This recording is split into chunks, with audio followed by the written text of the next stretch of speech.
Hello, welcome to Footy Chat, the Extra Time podcast. Now, today it is looking very, very different.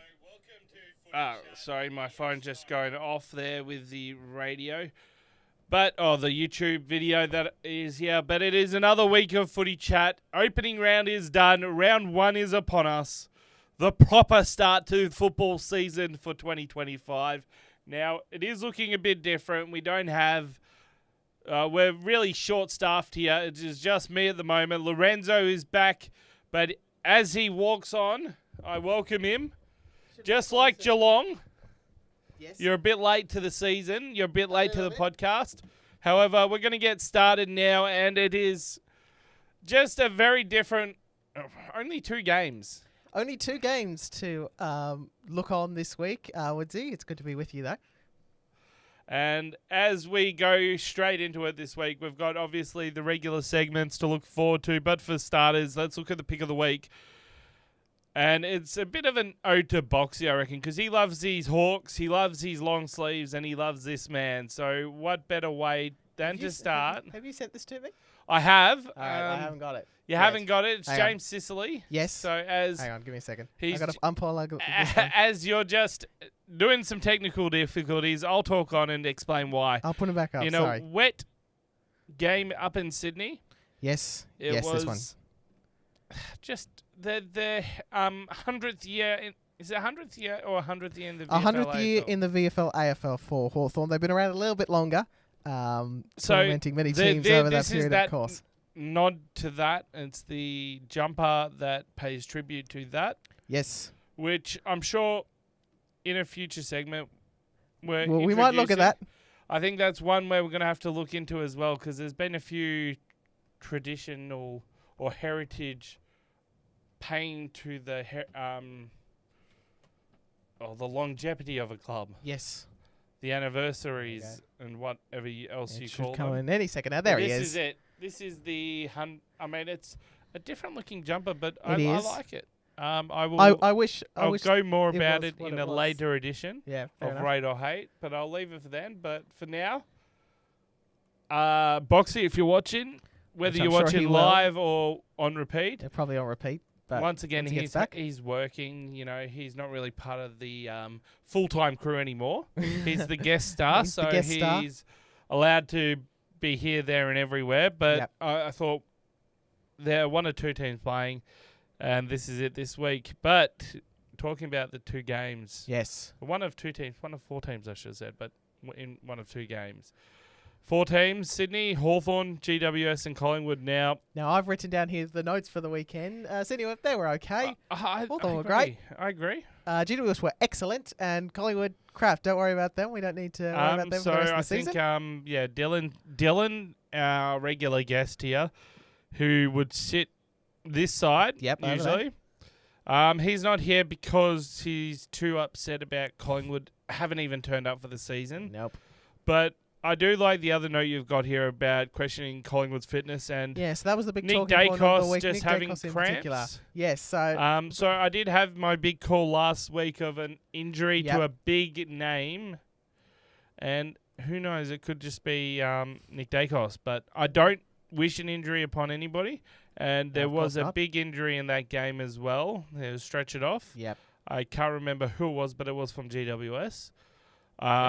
I can't recall who exactly it was, but I'm guessing you're going to find out as we speak. Was it Kieran Briggs? I think it was Kieran Briggs. Yeah, Kieran Briggs, yeah. So it was that. I actually got banned from... I didn't get banned. I got muted from a Discord for talking about the injury or wishing an injury on a player. I'm like, I don't even chat in this Discord. Apparently they got the wrong person, so my screen name was very close to the other person's. And whoopsie daisy. Yeah, so there's that. So it's So that big call might be, maybe it's trending in the right direction. But as of, we had 2 games of football on the weekend, on a Friday and a Sunday up in Sydney. Decent crowds both times. I feel like with those GWS games, there's a better crowd on the side that you don't see on that camera, because it's out of the sun. In that particular game. But Sydney Hawthorn game was competitive much of the way through, and then the rain came down and that really helped The Hawks get over the line. They won by 20 points to kick off the new season in what ended up being the season opener after ex-tropical cyclone Alfred derailed a couple of games. Which it arrived a little bit later than expected. Say, even but in still Sydney, the right the decision. rain there was pretty hectic. So It was, particularly the start of the last quarter. It was a sunny day on the Sunday for a change for Sydney, and beautiful weather to see the Giants. And talking about exactly sunny double days, Collingwood score. Just looking ahead from rain and tropical cyclone to potentially 39 degrees this Saturday. It's boiling in Melbourne at the moment. It is a very warm March. March usually isn't this warm, isn't usually this... hold on, sorry, I'm just getting hot off the press. Talking about the weather, but talking about something to do with my own team right now. St Kilda, just been announced an hour ago. Oh. Ross Lyon has extended his contract, but I literally just got the alert just then. So he extends till the end of 2027. So there you go. Something to talk about there, but...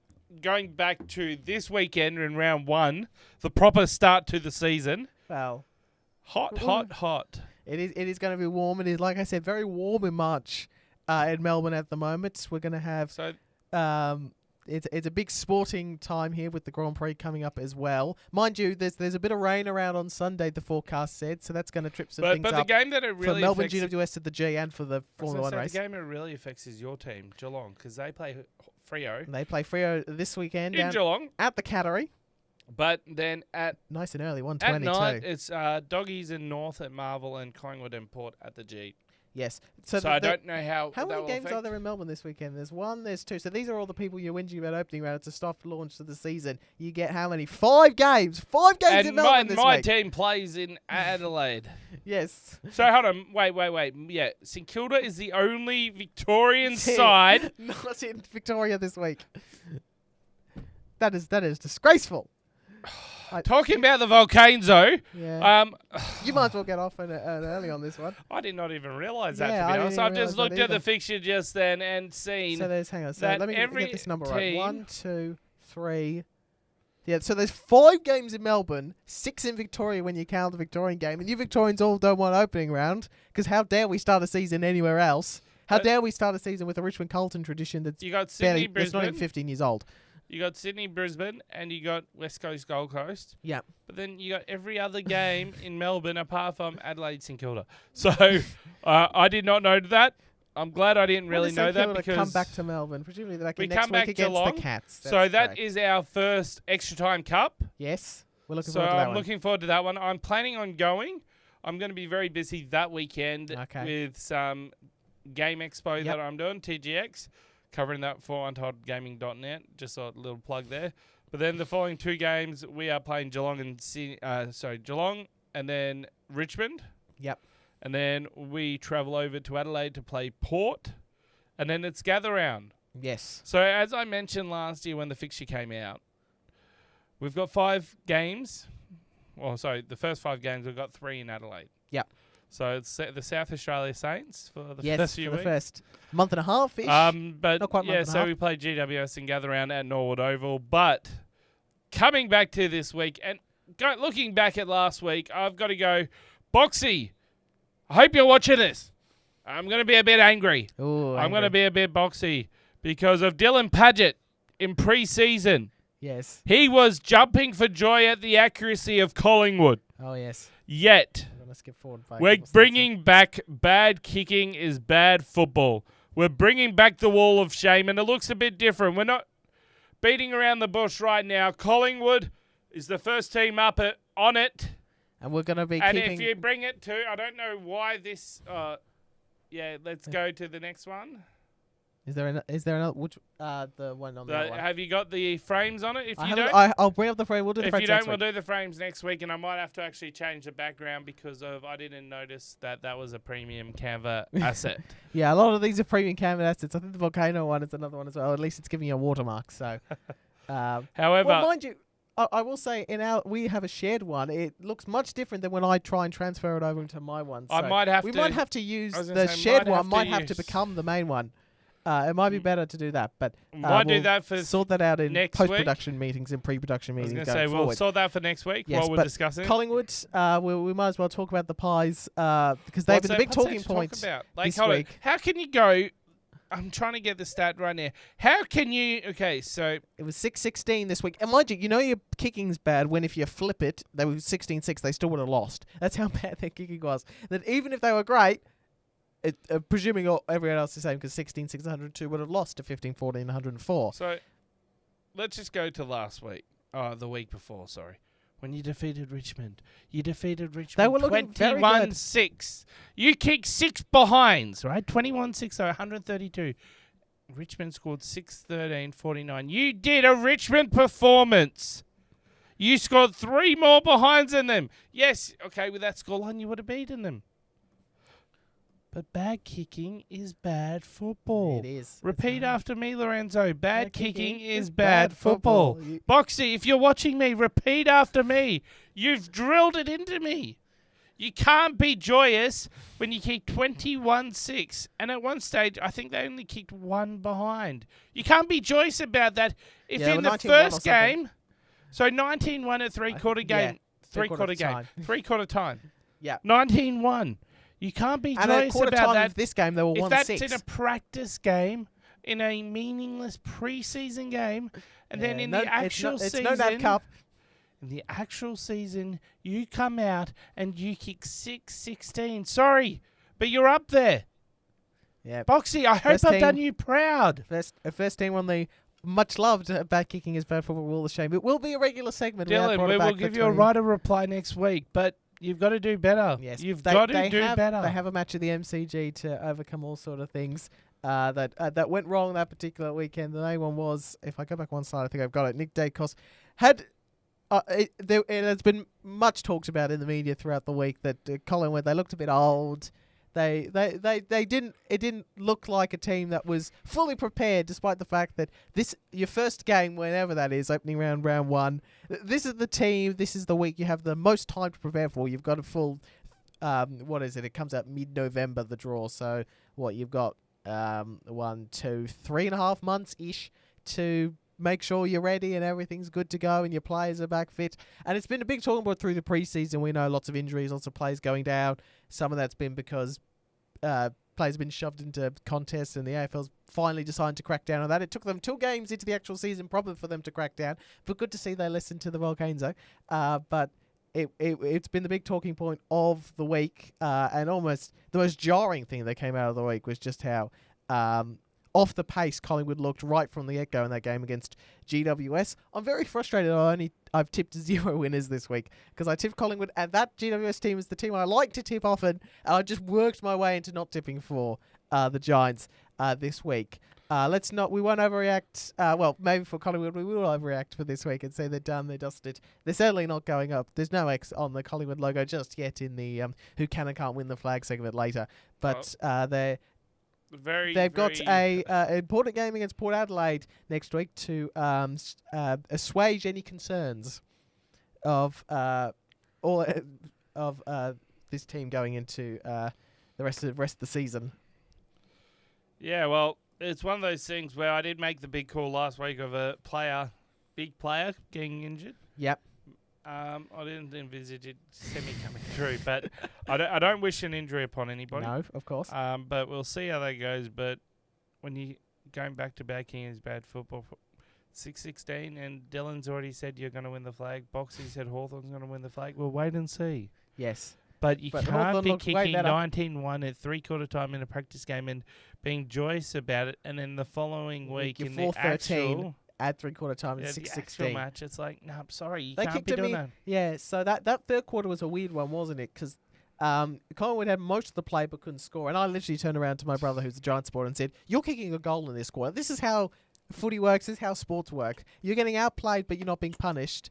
The other team will go down the other end and kick a goal." And as a matter of fact, the only goal in that third term was a GWS goal, which it was 26 points, which sealed the deal. Because it didn't. The other thing that interested me is at no point did the comeback ever look on. We know that under Fly, this team has been known Collingwood to come from a long way back in the last quarter, but it never looked on in this match. Yeah, well, that is that. Interesting to see what happens moving forward for Collingwood.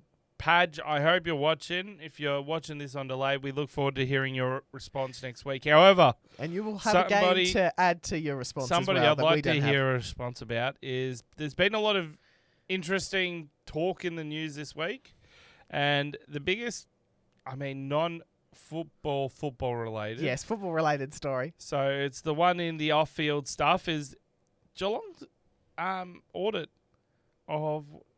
Talk us through this. Yes, this week comes to our Volcano, and it's to all of you in the AFL subreddit and Caroline Wilson, who are all very excited this week that Geelong, we might be having premiership stripped away from us, and all sorts of terrible things have happened. These are audits that happen fairly regularly. Let's be honest, they should happen a bit more often, and you'll talk about that because St Kilda were one of the teams last year. It's a very weird system the AFL have. They basically pick like 6 teams to do a sort of broad one, and then 2 to do a really specific one, and Geelong have got that this year. It's a very bizarre way to do anything because you can basically do whatever you want for 8 years, and when the other one comes around, just shh, nothing here. No, come back. No, nothing to see here. Nothing That book is just to keep that table up. Yes, it's just it the, doesn't have the extra payments. It's a coffee table book about coffee tables. It's Craver's old classic. It's not local. It's nothing else. It's not local footy. Like I've got my opinion. I'm gonna start hijacking the Volcano. I did it last week a little bit, but as you mentioned,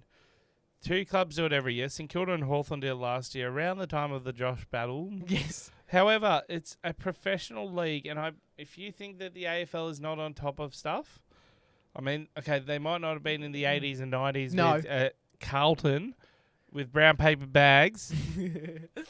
Just insinuating. I'm not. We're not alleging anything, Josh. If you're watching, I'm just allegedly. Sorry, it was allegedly. That's allegedly everything's had brown alleged paper until bags. it's proven. But Geelong would know the rules, and yeah. Geelong would operate within the rules. I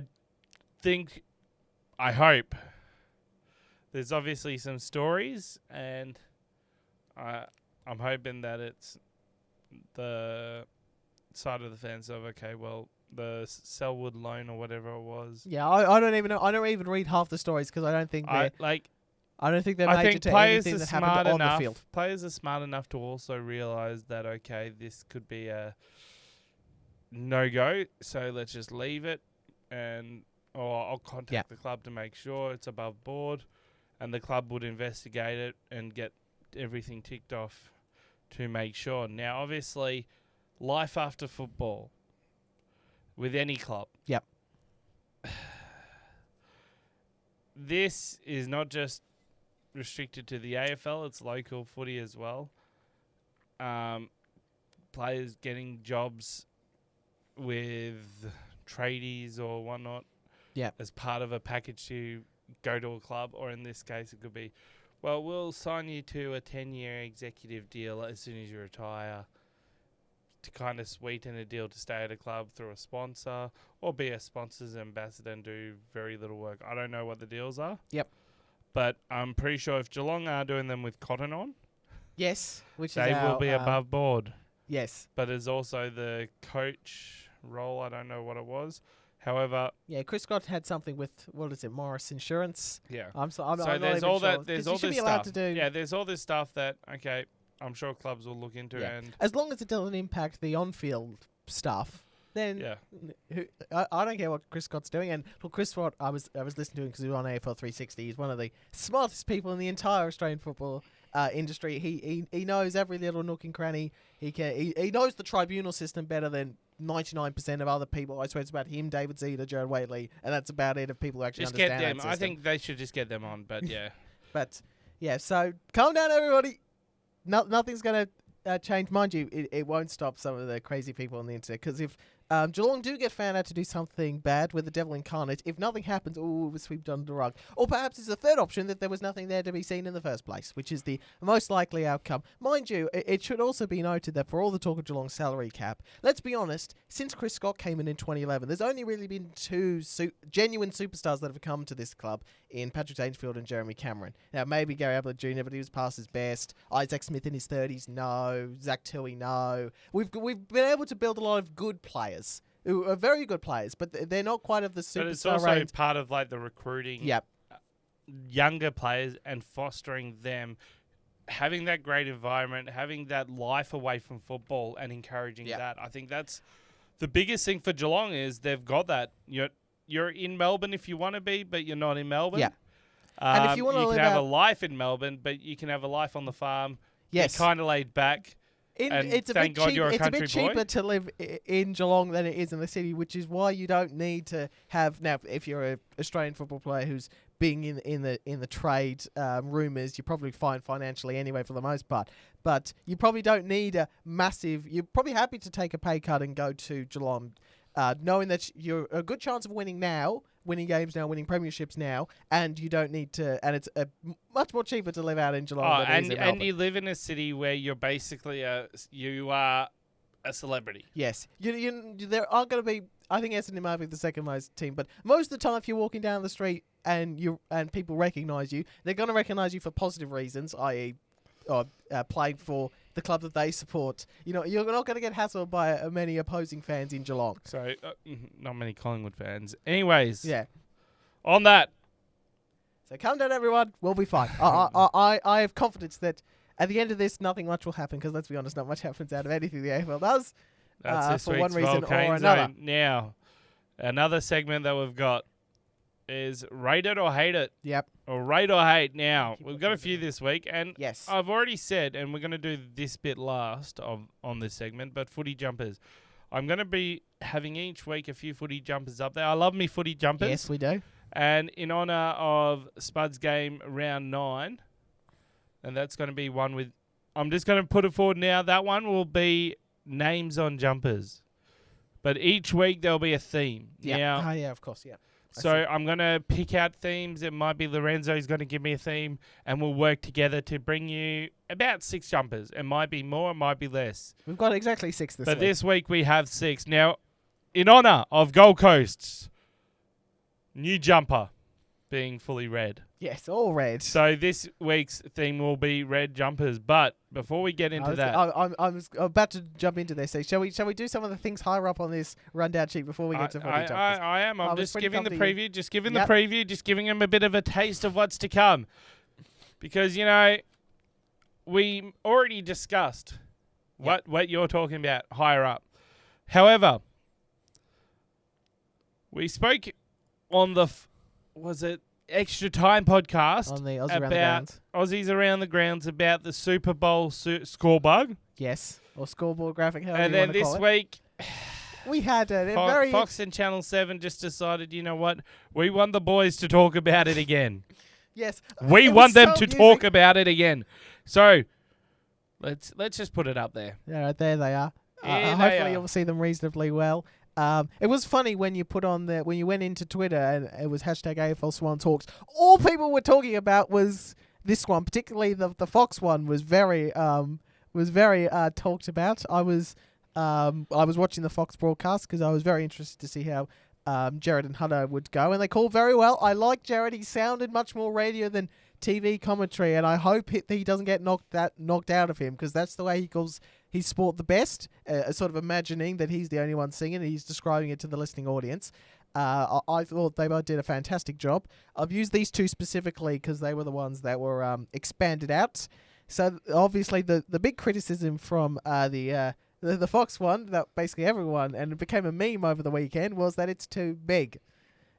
Which, to be honest, I didn't really clock until people sort of mentioned it.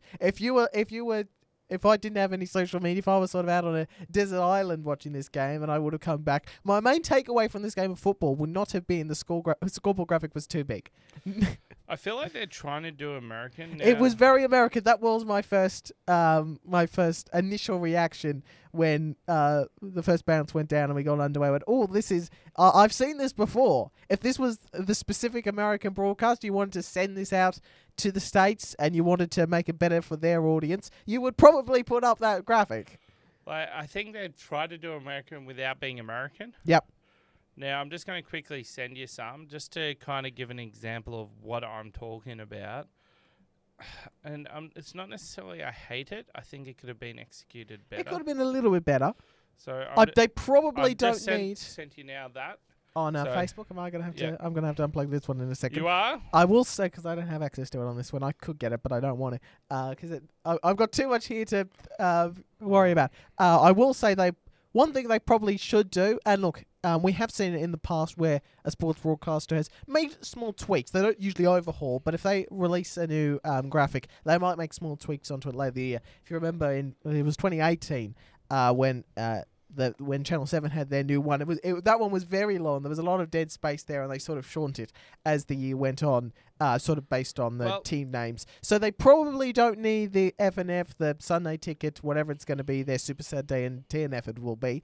That logo, by the way, is very, very similar to the ESPN Monday Night Football logo. Those comparisons were made straight away. I have sent it to you, but I don't know if you can get it up in time. I'll I give it a go. just want to just showcase like what they...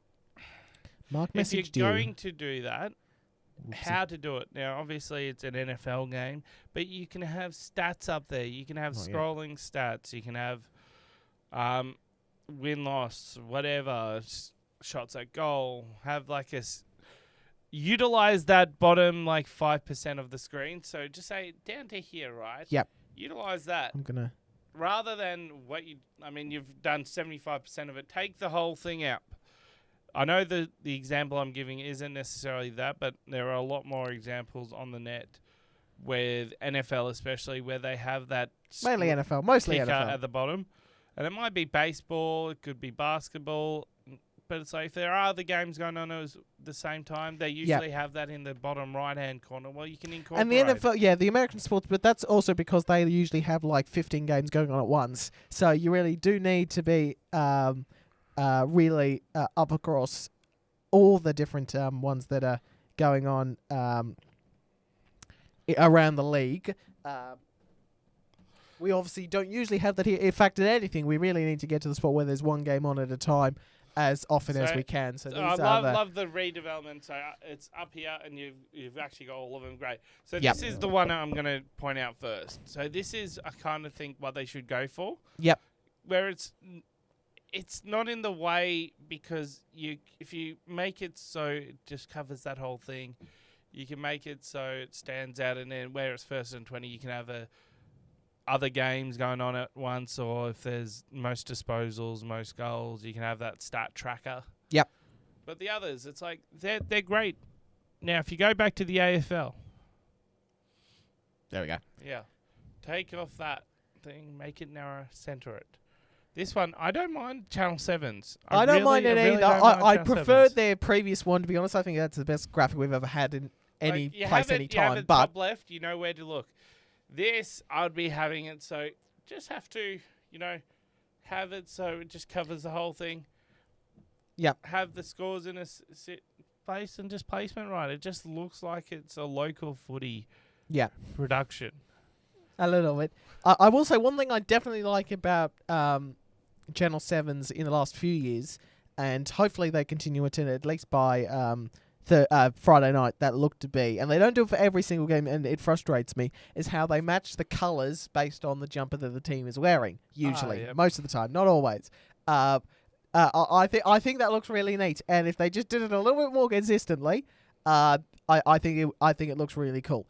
So if you're someone who's never watched this sport, you're flicking through channels and you come across the AFL, you know exactly what you're looking at. The red team is that. Yep. And different there. I can see they haven't done it, but they haven't done it exactly right. They've got it in brown, but I would love to see broadcasts across all sports do that sort of thing, because when it became evident with Channel 7 early in 2022 they were doing that, I thought, oh yeah, that's a great idea. I've just realised we never put the lights on, Woodsy. We spent a long time here putting up. We never put these lights on. Yeah, I don't know where. And I actually don't know where the little flicky thing is. I don't know where the flicky thing is as well, so we'll leave that off. Well, we might as well leave that off. On that, I will go with I hate Foxes. However, there can be improvement, and Channel 7's I don't mind, so I'll rate. Yeah, I'm vaguely similar. I don't hate the Fox Footy one as much. I'm not a massive fan of either of them, to be honest. In comparison to their sort of previous ones, I've sort of had a few days to mull it over. I feel like, if anything, the Channel 7 one could be even a little bit bigger. We've been talking about the size of graphics for most of the week, but I'm with you. If they just, but the main thing Fox Footy need to do is just get rid of the FNF. They don't need that little graphic there all the time. I think people we talk about accessibility for people who might never watch this sport, especially for opening round. That's the whole point of it. I'm pretty sure most people know what day it is when they're watching the footy. Most of the time, they're vaguely familiar. We sports fans are able to put a calendar ahead. I do it all the time, sort of around when sport is going on. All right, so we've got this event on Saturday, this event on Sunday. That's a few days from now, so we're at this point in the week. So that one we're usually okay with. So that's the main point of thing. Maybe I don't know, 20% more or something would look all right. Yeah. So what's the next one? All right. Are we going to your jumpers or? No, we're going to your next segment. Oh, to the are we going history first and then are we going back to rate or hate? Yes. Alrighty, let's go there. Let me just muck around with a few things on here. We'll get rid of. Muck around with a few things on there. Right. Okay. So what we're gonna do now? I sort of half introduced this last week and didn't do the greatest of jobs, and I've got to do a bit more work on these sort of things to come up with things in the future. And if you have any suggestions, feel free to let us know. And the one good thing about this computer here is I can move stuff. So hopefully now, am I on the right slide? Oh yeah. So if I go here and now, yes, brilliant. Okay, now this two-screen strategy is really working for us. So what I've done, and this one's definitely free on Canva, Woodsy. I haven't. This one definitely is not a premium one. Each week we're going to have Lorenzo's history lesson. We're going to sit down. Lorenzo's going to open up his photo album or wherever. We're going to be talking about various different things. And this one comes to us off the back of that pre-season game that happened a couple of weeks ago now between the Swans and the Gold Coast Suns, where for some very bizarre reason, Sydney decided to run out in black shorts, which sort of reminded me of some of the things I've been learning about over the last couple of years, actually, about the history of jumpers and shorts in this particular competition. So going all the way back to the start, 1897, they basically wore the same thing week in, week out. There was no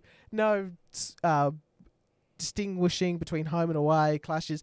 None of that mattered to the people back then. They were just there to watch some football. There was no TV. There was definitely not even radio. So that wasn't really a concern for most people. But a lot of these teams, I read somewhere, began wearing white shorts. I'm just going to cut you off here. Yeah, so no, Aiden Box and Simone Wern. Can you just go back to the photo of the week, please? Aiden Box, Simone Wern.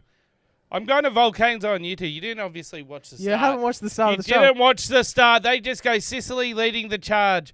Woodsy and Lorenzo should do a whole episode just on him. Yeah, I don't know why they aren't. Might lose a few viewers if they don't touch on him soon. We did this right at the start, Boxy. Sorry, mate. Well, it's working. Yeah, of course. Yeah, that's fine. You're okay to work. You're okay Boxy, to work, but when you got to go back. Simone, Boxy, you're having a go at us. Look at the lovely long sleeve jumper. This is pick of the week, and we paid tribute to. I even said it's Boxy. Boxy would love this. Sorry to interrupt your history lesson there. Yeah. Now, we've done Volcano, we've done this. We've done quite a few different things this week now. We've got to go back to the history lesson. We'll go the history lesson, then we're going to go rate or hate the footy jumpers. Yep. All right. Can I resume? Where was I? All right. Back in the old days. So we're going back 1920s here. So right about when you were in your prime, Woodsy. Boxy's not here, and he's... Bloody hell. People still give me about my age. So when you were in your prime, you will remember the teens, they wore basically the same thing every week. And a lot of teams wore white shorts because that was the more expensive thing to wear. So the AFL clamped down on this, or the VFL I should say at the time, clamped down on this, said we're not having any of that. You're wearing black shorts at home and white shorts away. Now, weirdly, I've never been able to work out why, from 1924 to 1928, Fitzroy, and very bizarrely Richmond, wore blue at home, blue shorts. No idea why. I say they're shorts. It's the 1920s. They're not exactly the exact same material we have now, but you get the idea. I'm using the same sort of analogy. But by 1929, everyone's on board. It's a 12-team competition. It looks nice for footy jumpers.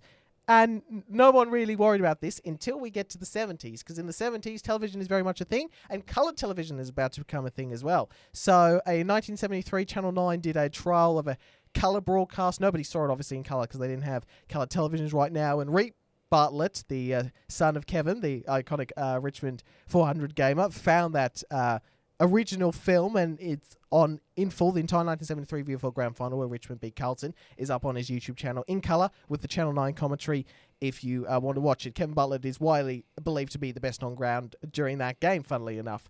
And then 1974 comes around, and we're very, very close. Australia gets Colour Television 1975. So if you look up like 1974 VFL finals, you can find them in colour. Nobody would have watched them in colour, but they were transmitted, they were broadcast to be in colour. So what the VFL decides to do in 1975 is get rid of the whole black and white thing and allow teams to wear coloured shorts. Very interestingly, though, it's not just home ones. So the sort of iconic one was Essendon wearing a red shorts as well. And teams sort of lightened up their colours. So Fitzroy was a very dark maroon. Then they changed to what is essentially red.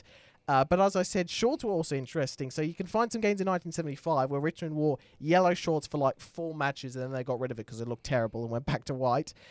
So this is more or less what we're doing and has ended up staying the course for the rest of what we've been doing now. Coloured shorts, or usually sort of a dark colour, for the home team, and the away team wears white, and that's usually now paired with your clash jumper.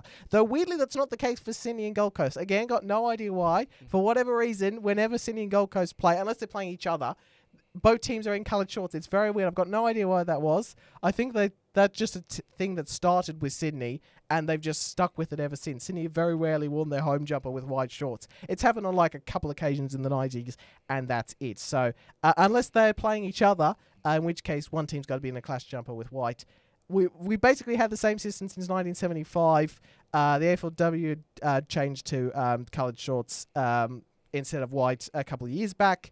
And that's basically where we're at now. We've obviously had the addition of the clash jumper as well to be paired with the white shorts most of the time. The one thing that frustrates me, still frustrates me to this day, and this is the reason why I'm talking about it this week, is because we're going to have that Carlton-Richmond game kick off, and wouldn't you know, despite basically having the exact same tone of jumper, one's navy blue, one's black, if they were two interstate expansion teams, they'd be wearing clash jumper. But they're rivals, they're traditions. We don't worry about people who can barely see anything. We've got to have them in the exact same thing. White short works. Well, I tell you, at some point, and it's happened a few times, just sort of in the middle of a second quarter, start of a game, but at some point, someone is going to kick.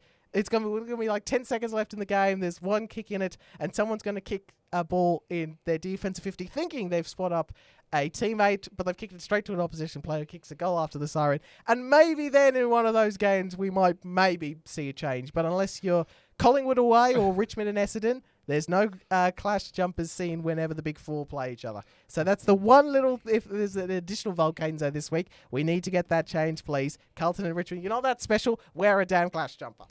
I love it. Now, talking about jumpers, I kind of went topsy-turvy with this. Rate or hate, let's go back to it. Footy Jumpers edition. Yes. Now, obviously, I think we've got a good collection of jumpers Gold this Coast themed. Obviously, Gold Coast will hopefully be wearing their jumper this week. For the first time in an actual as they Premiership play points West match. Coast, so that will be fine from a clash will be perspective. exciting to see. However, red is the theme this week, and we've picked out 6 jumpers. Yes, we have. To I've got discuss. 6. So let's go through them. Boxy's also said, all right, better get back to work. Feel free to rejoin us at any time, Boxy. Yeah. He also said, James Sicily is the best captain, the most clutch player in the AFL. That's the third James Sicily mention for the podcast. We'll keep going. So, rate or hate, let's get these brown long sleeve is a good jumper, Boxy, but I don't think it's anywhere close to Hawthorn's best brown jumper. Anyway, we're talking red jumpers now. So we've got the first 3, and we've got Essendon's. This is Essendon's jumper for this year. And they finally decided, after so many years of refusing Constitution, requiring red sash, none of that anymore. Richmond did it, and they won a premiership in it. They won a premiership in it. So Essendon thought, maybe we should actually do it. We might win a final. But yeah, that's the thinking. It's way better. Okay, so having a look at this, I will go. We've got the Essendon. These are all clash jumpers. These are all clash jumpers. Or away jumper for St Kilda. It might have been a clash as well. I think, yeah. The doggies. I just clumped these together. I didn't even realise I put them all together as clashes.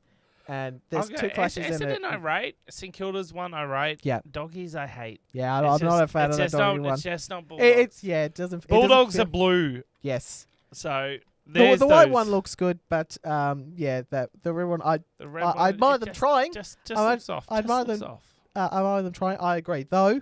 That St Kilda hot cross bun Saint design looks better with a mostly black I will back. say I think I said that a few weeks ago. No, it was the black half up the top and then the red down the bottom. Yep. Yeah, because the number box was like black. Yeah.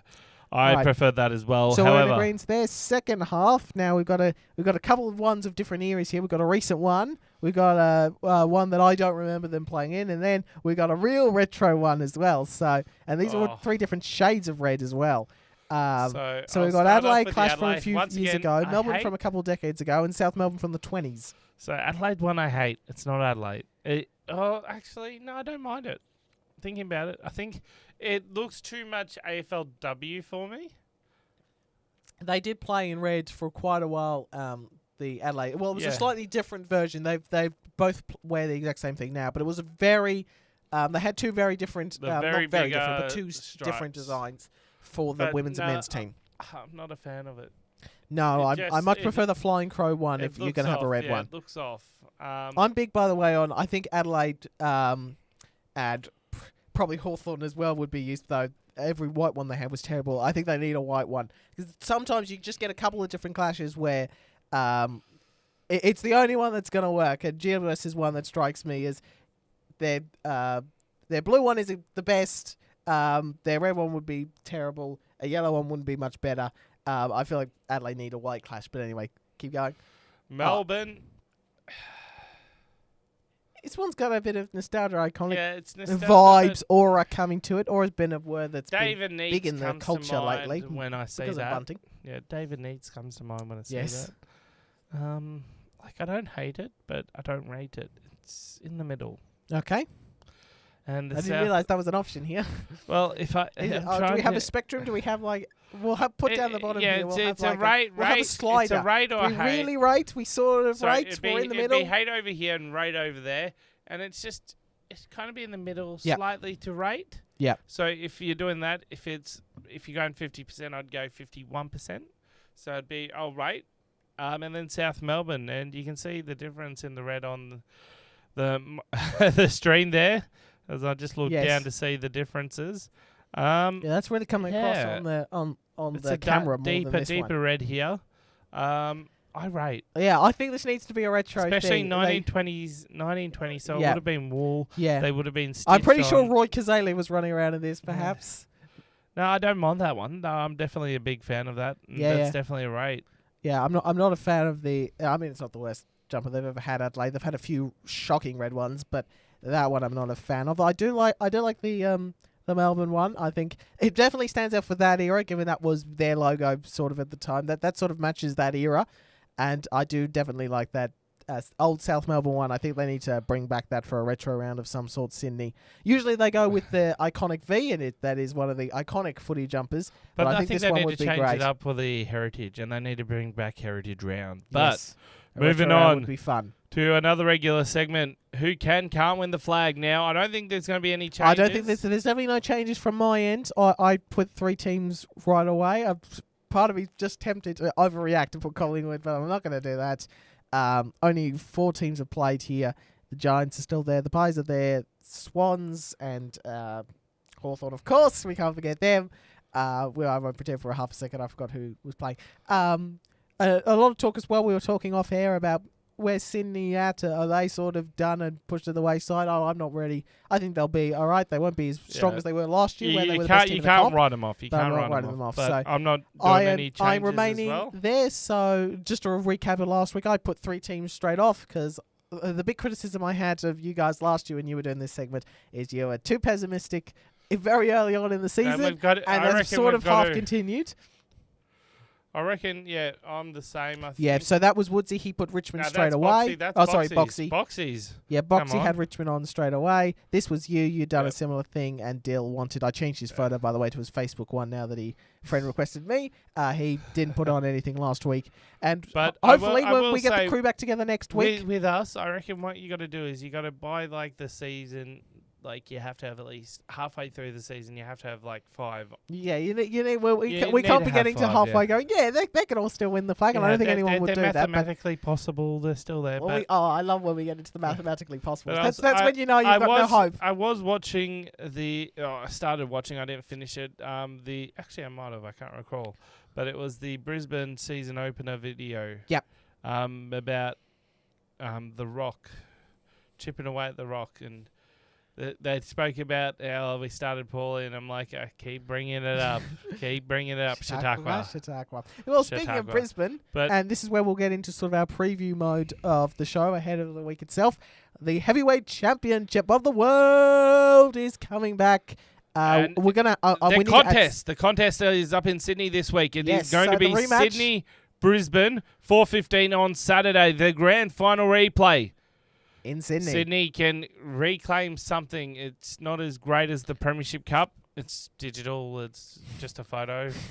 But it is there. Yes, it is. It's there for the taking. Brisbane will start slight favourites. Obviously, would have started their season already, but the Cyclones said, not a fan of opening round here in Queensland, so decided against that.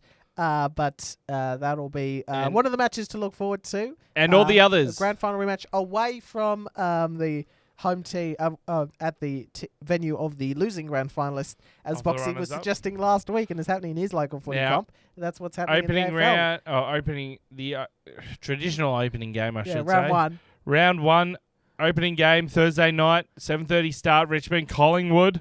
Yes. Collingwood are looking... We'll leave it on the big calls now. No, Richmond Carlton, sorry. I said Collingwood. Richmond Carlton. Yes. And Carlton, I mean, they've got a few injuries. I want to see how that...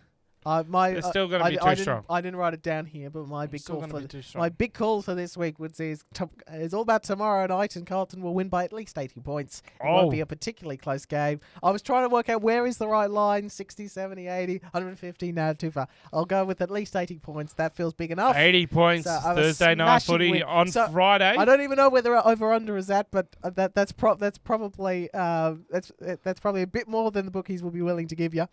Let's go through the other games, and I don't look at the odds.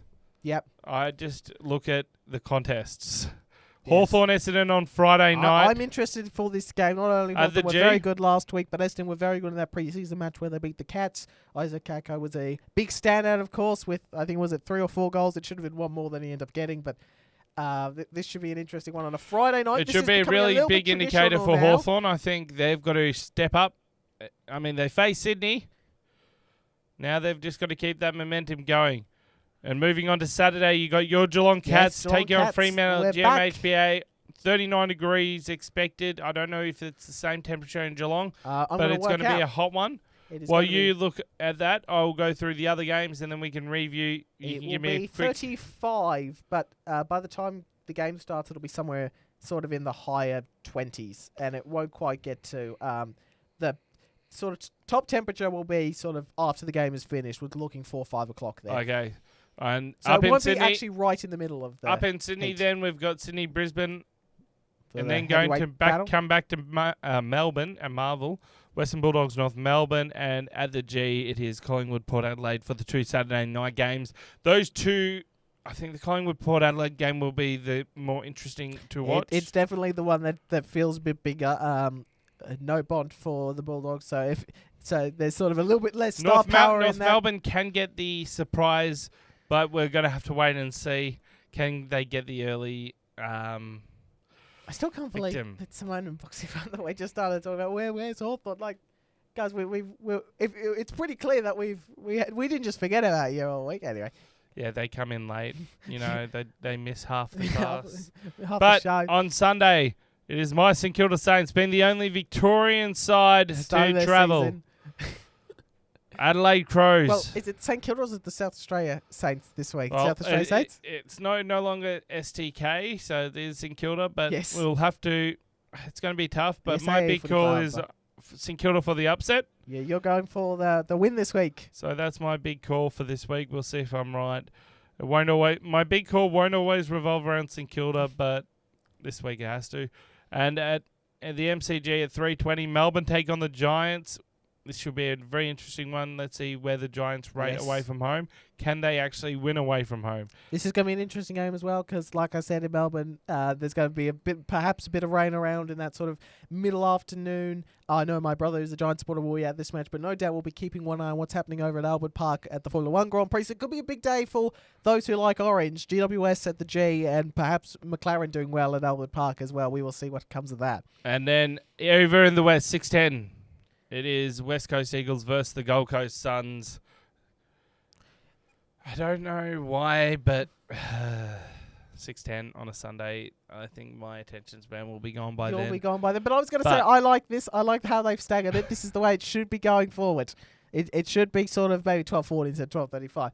But 12:40, 3:20, 6:10 or 6:20, I think that's the perfect way to round out the weekend of football on a Sunday. Now, That's how I would do it. That ends our round one. Yes. But I thought I'd actually end it this week on another discussion, and it actually is kind of another sport. Yeah, I was going to talk about this in Aussies Around the Grounds in part because I want to talk a little bit of Sheffield Shields. But Adelaide Oval. 50, but Adelaide Oval have the potential, and South Australia are well on top. So I believe they've already will booked be. it. They've already booked. So they will be hosting. Shields now Grand Final on the they're cricket. looking at hosting it at the Adelaide Oval between two AFL games. So this will take place, if it happens, after the first Port Adelaide home game on Saturday, March 22nd. So then Monday, March 24th, they will get a drop-in pitch in. Yep. Play until Friday, and then there'll be another game in Adelaide. I'm just working out which game that would actually be. Well, we saw, and this is so obviously different sports, let's just have a sort quick of different things, but we had one year we had footy at the MCG, then rugby union. I think it was a Bledisloe Cup match, Australia, New Zealand, rugby union, and then AFL again on the Sunday. Sure they did that at the soccer as well. Yeah, there's a few of those. But Adelaide play on the Sunday, so it'll be Saturday. Yep. Port Adelaide would be playing. Yep. Saturday, March 22. I'm just trying to think of who they. So Saturday, Port Adelaide play Richmond. On the Monday, you get the Sheffield Shield. Well, Monday to Friday, and then on the Sunday it is Port Adelaide versus. Adelaide versus North Melbourne. Yep. So it's going to be very interesting. I'd love to see it. It's a bit of a tight squeeze. We definitely need a whoever runs the Adelaide Oval social media. We need time lapses. We need behind the scenes footage 100% to see how that gets handled. Footy to cricket to footy. And that's going to be something to keep an eye out on. However, I think this footy is back. Footy is back. I'm loving it. Can I add one last thing before we wrap up the show? We did forget to talk about the other big talking point of the week, which is Craig McCraig having a bit of a. He was not happy on the. I don't know what occurred, there. so I don't. All I'll say is I think that the AFL have done the right thing by not finding Craig McCraig, but as part of that, they need to give Kenya's $20,000 back. I know Boxy was on the show. Not a big fan of celebrating once you won a final. We know that from Boxy. But I think they need to give Ken... Also considering the fact that Port Adelaide and Hawthorn are going to be playing each other in Gather Round, just apologise to Ken. We were a little bit hasty there with you. Have your $20,000 back. If you do something like that again, we'll be asking for it back. But as for now, here's your $20,000 that you paid for us. I don't know exactly what was said. And I think you've got to look at every situation differently. But... once again, we haven't actually been posting on our socials just yet, but we're going to get around to doing that. Well, and we will get our pod prediction. has been posting plenty of different things at the moment, mostly about Kenyan darts, which is taken off. But we will get our predictions up and at some point in the next few weeks. Might just give a few weeks to kind of see where everything lands, so people might get a chance just to change their things. However, round one is upon us. This time next week we will be after we just had a weekend of footy. Round one is we upon only us. had two games of footy, and just do a split round next year. So please. I don't know if we mentioned the makeup games. Was that actually discussed? No, we haven't done that. Because that was announced, I think, the day after we did our last one. So round 24 is Gold Coast Essendon, which will be interesting, and I reckon that's the game that has to finish. Just get that game to finish last. But then Brisbane Geelong are going to be in the bye that they would have had. Now, Geelong Brisbane will be round 3. Essendon Gold Coast is going to be during the pre-finals bye. Yeah. I think, you said that. I'm sorry, I'm confusing you. So the bye we would have had, I said we, Geelong, like I'm a part of the team. I just support the club. Cats Lions will be round 3 when both teams would have had the bye. So we've effectively got an opening round bye. Round 24, though. I think it will be Port Adelaide, Gold Coast on the Thursday night. Yep. Or you might even go the Wednesday night. Thursday night. This is what I was thinking. I reckon you go Gold Coast. It's like the turnaround. It's like you got to kind of have a I reckon 2 Thursday night games. Yep. So you go Essendon at the G and Port Adelaide, Gold Coast, and Essendon Carlton both Thursday night games. Then on the Friday night, whatever, Sunday, you have Gold Coast Essendon. Yeah. I I was sort of thinking that too. Now, you might be able to do something in round 17. I feel like there need to be, I think Tom Morris's idea and June Waitley was supportive of Or it, the Monday night sort footy. of, maybe a Monday night footy game, was having, much like baseball actually, where you sort of had a series of games, but this time you've got a bit more travel involved, obviously. But something like that would be way better. What I reckon they're going to do, though, is they're going to play a game in the slot, the lone slot of the pre-finals bye, which could be brilliant if one or both teams are, especially if both teams are still in the finals race and there's still things you need to know. But if they're not, it would be the most useless football game ever played. So whatever they do, what they should be trying to do is by Sunday of round 24, we should know who's playing who in the first week of the finals. I doubt they'll do that. They'll probably have an extra game that means nothing the week after. That could compromise someone's runs into a finals. Because imagine, let's say Essendon do get in. Let's say for whatever, I'm just using this as an example. Essendon need to win this match and they do to get in. And now all of a sudden they have no rest if they're playing. Let's use Geelong for an example, who's had a week off and is rested and ready to go for a final. There's nothing that this league ever does that feels right. It feels like they've changed things on the fly. They're not very consistent with what they do. They definitely don't communicate what they're doing, which is my main criticism. Just tell us what you want to do. You tell the umpires, hey, we missed a few hole in the balls this week, so we might overcorrect this week. That's fine, but just let us know. They don't do that. So that's well.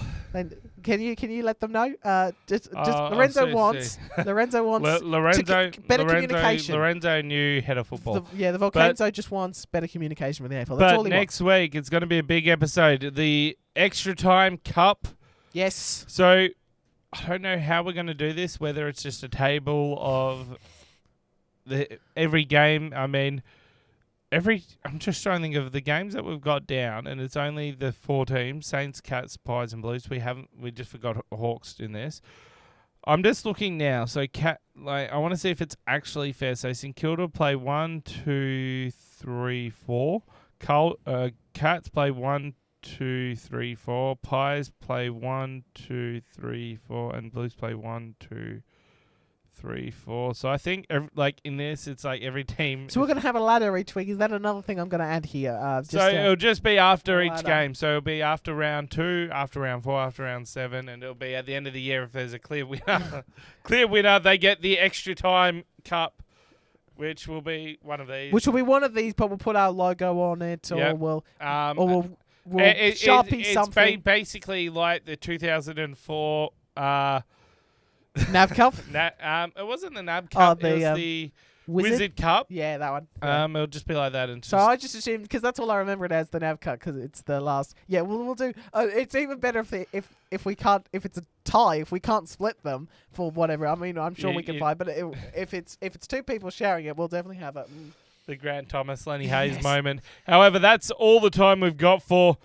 We're going to get Lorenzo to walk away, and then the stream will end. But until next week. More content coming the way of the 9 darts. Hopefully Aussies around the grounds, and definitely the Crumbs coming later this week. So make sure maybe Aussies around the ground. I don't know if we're going to have that. But while Lorenzo is walking away, thank you for joining us. We will see you on the next episode. Hopefully we'll have more people. We're excited for the year to come, and we will see you next week.